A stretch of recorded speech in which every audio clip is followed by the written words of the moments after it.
Hello friends, ओम श्री गणेशाय नमः। आप सभी का स्वागत है आपके अपने यूट्यूब चैनल पर। फ्रेंड्स, आज हम आपको इस वीडियो में बताने जा रहे हैं साल 2023 की गणगौर पूजा का शुभ मुहूर्त, पूजा विधि, पूजा सामग्री, उद्यापन विधि और महत्व के बारे में। साथ ही हम आपको बताएंगे विनायक जी की कहानी और गणगौर माता की कहानी के बारे में। फ्रेंड्स, वीडियो शुरू करने से पहले आपसे रिक्वेस्ट है, अगर आप हमारे चैनल पर नए हैं और आपने अभी तक चैनल को सब्सक्राइब नहीं किया है तो प्लीज़ सब्सक्राइब कीजिएगा चैनल को, साथ ही प्रेस कीजिएगा बेल आइकन को, जिससे नए वीडियो से रिलेटेड नोटिफिकेशन आपको तुरंत प्राप्त हो सके। और वीडियो पसंद आने पर वीडियो को लाइक और शेयर जरूर कीजिएगा ताकि सभी भक्तों को इस वीडियो का लाभ प्राप्त हो सके। और कमेंट बॉक्स में ओम श्री गणेशाय नमः जरूर लिखिएगा। प्रत्येक साल चैत्र मास के शुक्ल पक्ष की तृतीय तिथि के दिन गणगौर तीज मनाई जाती है। गणगौर तीज को सौभाग्य तीज के नाम से जाना जाता है।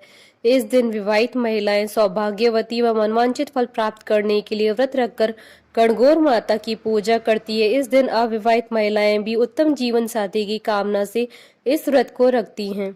गणगौर पूजन की सामग्री। जिस तरह इस पूजन का बहुत महत्व है, उसी तरह पूजा सामग्री का भी पूर्ण होना आवश्यक है।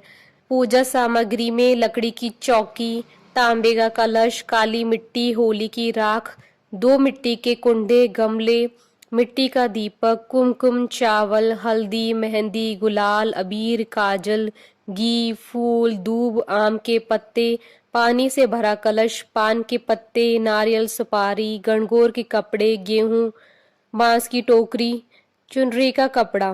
गणगौर पूजन की विधि।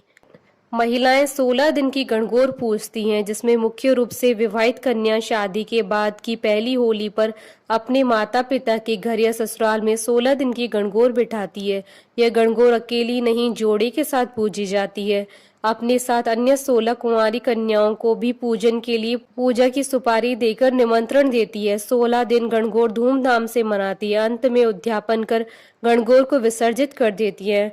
फाल्गुन माह की पूर्णिमा, जिस दिन होलिका का दहन होता है, उसके दूसरे दिन पड़वा अर्थात जिस दिन होली खेली जाती है, उस दिन से गणगौर की पूजा प्रारंभ होती है। जिस कन्या के विवाह के बाद की प्रथम होली है, उसके घर गणगौर का पाटा चौकी लगाकर पूरे 16 दिन उन्हीं के घर गणगौर का पूजन किया जाता है। सर्वप्रथम चौकी लगाकर उस पर साखिया बनाकर पूजन किया जाता है, जिसके उपरांत पानी से भरा कलश, उस पर पान के 5 पत्ते, उस पर नारियल रखते हैं। कलश चौकी के दाहिनी ओर रखते हैं। अब चौकी पर ₹1.25 और सुपारी गणेश जी स्वरूप रखकर पूजन करते हैं। फिर चौकी पर होली की राख या काली मिट्टी से 16 छोटी छोटी पिंडी बनाकर उसे पाटे पर रखा जाता है। उसके बाद पानी से छींटे देकर कुमकुम चावल से पूजा की जाती है। दीवार पर एक पेपर लगाकर कुंवारी कन्या 8-8 और विवाहित 16-16 टीकी क्रमशः कुमकुम, हल्दी, मेहंदी, काजल की लगाती है। उसके बाद गणगौर के गीत गाए जाते हैं और पानी का कलश साथ रखकर हाथ में दूब लेकर जोड़े से 16 बार गणगौर के गीत के साथ पूजन करती हैं।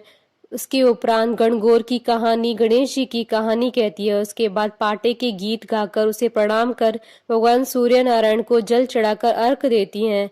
पूजन वैसे तो पूरे 16 दिन करते हैं, परंतु शुरू के 7 दिन पूजन के बाद 7वें दिन शीतला सप्तमी के दिन सायंकाल में गाजे बाजे के साथ गणगौर भगवान व 2 मिट्टी के कंडे कुमार के यहाँ से लाते हैं। अष्टमी से गणगौर की 30 तक हर सुबह बिजोरा, जो कि फूलों का बनता है, उसकी और 2 कुंडे हैं जिसमें गेहूं डालकर ज्वारे बोए जाते हैं। गणगौर, जिसमें ईश्वर जी भगवान शिव, गणगौर माता पार्वती माता के मालन माली ऐसे 2 जोड़े और एक विमलदास जी ऐसी कुल 5 प्रतिमाएं होती है। इन सभी का पूजन होता है। पर गणगौर तीज के उद्यापन होता है और सभी चीजें विसर्जित होती हैं। उद्यापन की सामग्री। पूजन सामग्री के अलावा उद्यापन की सामग्री में सीरा अर्थात हलवा, पूड़ी, गेहूं, आटे के गुने, साड़ी, सुहाग या 16 श्रृंगार का सामान आदि। गणगौर की उद्यापन विधि।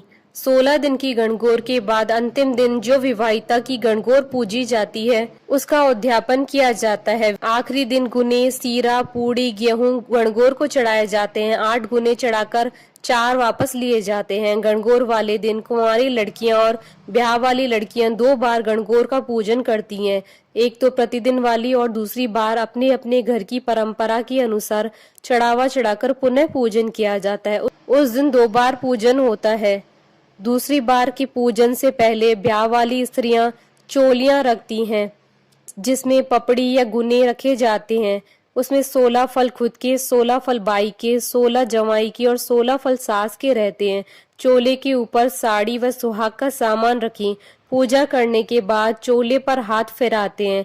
शाम में सूरज ढलने से पूर्व गाजे बाजे से गणगौर को विसर्जित करने जाते हैं और जितना चढ़ावा आता है उसे कथनानुसार माली को दे दिया जाता है। गणगौर विसर्जित करने के बाद घर आकर 5 बदावे गीत गाते हैं। फ्रेंड्स, अब आइए जानते हैं गणगौर पूजा की शुभ मुहूर्त के बारे में। हिंदू पंचांग के अनुसार साल 2023 में गणगौर पूजा का आरंभ होगा 8 मार्च 2023 बुधवार से और गणगौर पूजा का समापन होगा 24 मार्च 2023 शुक्रवार के दिन। चैत्र शुक्ल तृतीय तिथि रहेगी 24 मार्च 2023 शुक्रवार के दिन। चैत्र शुक्ल तृतीय तिथि का प्रारंभ होगा 23 मार्च 2023 को शाम 6:20 पर और चैत्र शुक्ल तृतीय तिथि का समापन होगा 24 मार्च 2023 को शाम 4:59 पर। गणगौर माता की पौराणिक कथा। राजा का बोया जो चना माली ने बोई दूब। राजा का जो चना बढ़ता जाए पर माली की दूब घटती जाए। एक दिन माली हरी हरी घास में कंबल ओढ़ के छुप गया। छोरियां आई दूब लेने, दूब तोड़कर ले जाने लगी तो उनका हार खोसे, उनका डोर खोसे। छोरियां बोली, क्यों मारा हार खोसे, क्यों मारा डोर खोसे। 16 दिन गणगौर के पूरे हो जाएंगे तो हम पुजापा दे जाएंगे। 16 दिन पूरे हुए तो छोरियां आई पुजापा देने। माँ से बोली, तेरा बेटा कहाँ गया? माँ बोली, वो तो गाय चराने गयो है। छोरियों ने कहा, ये पुजापा कहाँ रखे? तो माँ ने कहा, ओबरी गली में रख दो। बेटो आयो गाय चराकर और माँ से बोलियो, माँ छोरियां आई थी। माँ बोली, आई थी, पुजापा लाई थी।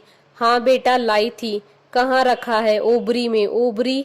1 लात मारी, 2 लात मारी, ओबरी नहीं खुली। बेटे ने माँ को आवाज लगाई और बोलिया कि माँ ओबरी तो नहीं खुले तो पराई जाई कैसे डाबेगा? माँ पराई जाई तो डाब लूंगा पर ओबरी नहीं खुले। माँ आई, आंख में से काजल निकाला, मांग में से सिंदूर निकाला, चिट्टी अंगुली में से मेहंदी निकाली और छींटो दियो, ओबरी खुल गई।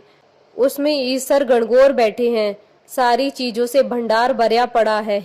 हे गणगौर माता, जैसे माली के बेटे पर प्रसन्न हुई वैसे सब पर प्रसन्न होना। कहता ने सुनता ने सारे परिवार ने।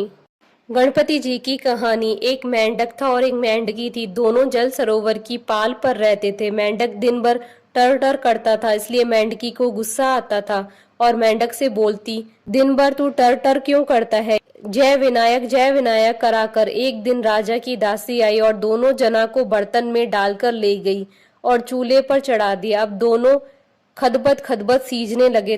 तब मेंढक बोला, मेंढकी हम मर जाएंगे। मेंढकी गुस्से में बोली कि मरिया, मैं तो पहले ही थाने बोली थी, दिन भर टर्टर करना छोड़ दे। मेंढक्यों बोलो, अपना ऊपर संकट आयो, अब तेरे विनायक जी को सुमर नहीं किया तो हम दोनों मर जाएंगे। मेंढकी ने जैसे ही विनायक जी का सुमरन किया, इतने में डंडो फूटियो, हांडी फूट गई। मेंढक व मेंढकी को संकट टूटियो। दोनों जन खुशी खुशी सरोवर की पाल पर चले गए। हे विनायक जी महाराज, जैसे मेंढक मेंढकी का संकट मिटा वैसे सबका संकट मिटे। अधूरी हो तो पूरी कर जो, पूरी हो तो मान रख जो। बोलिए गणगौर माता की जय, विनायक जी महाराज की जय। हमारे साथ इस वीडियो में अंत तक बने रहने के लिए आपका धन्यवाद। ओम श्री गणेशाय नमः।